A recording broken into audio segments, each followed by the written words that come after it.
بما اننا موجودين يا جماعه في ميامي دلوقتي، يبقى اكيد لازم نتكلم عن الطبيعه وعن البحر وعن الكائنات البحريه وعن العلوم الخاصه بيها والعلوم بمختلف انواعها.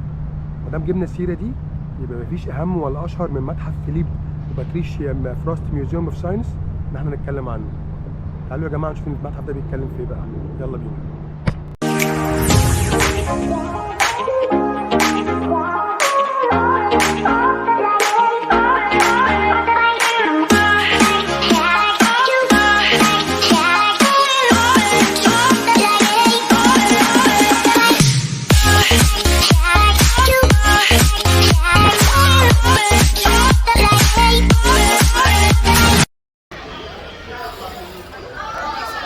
التيكت مبدئيا يا جماعه ثمنها حرقها حبتين، يعني التيكت عامله $30 يعني حوالي 375 جنيه مصري، وللاطفال من سن 3 سنين ل 11 سنه عامله $22 يعني حوالي 345 جنيه.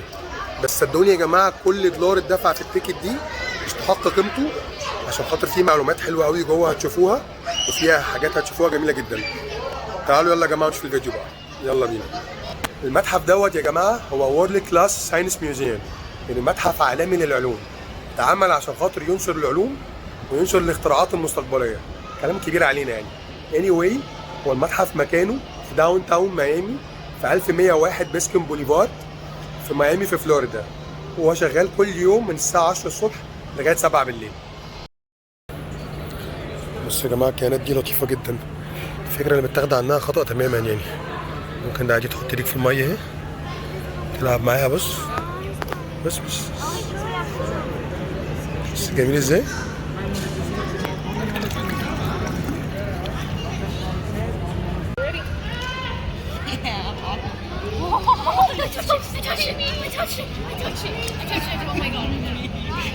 Oh my god. He's so funny. I got he gave me a high five. Oh my god. Someone gave me a high five. I did it. You're best.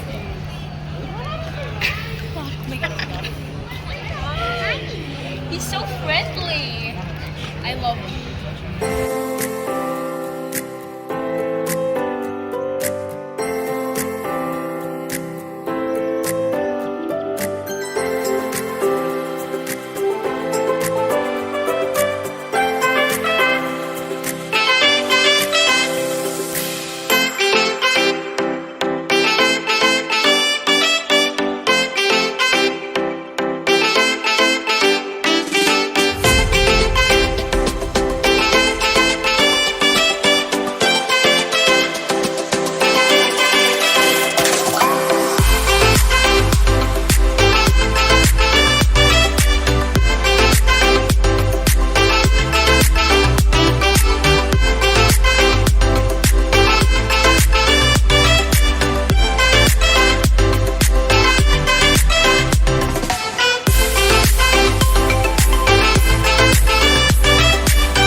جماعه يكون الفيديو بتاعي خلص النهارده، اتمنى تكونوا انبسطتوا.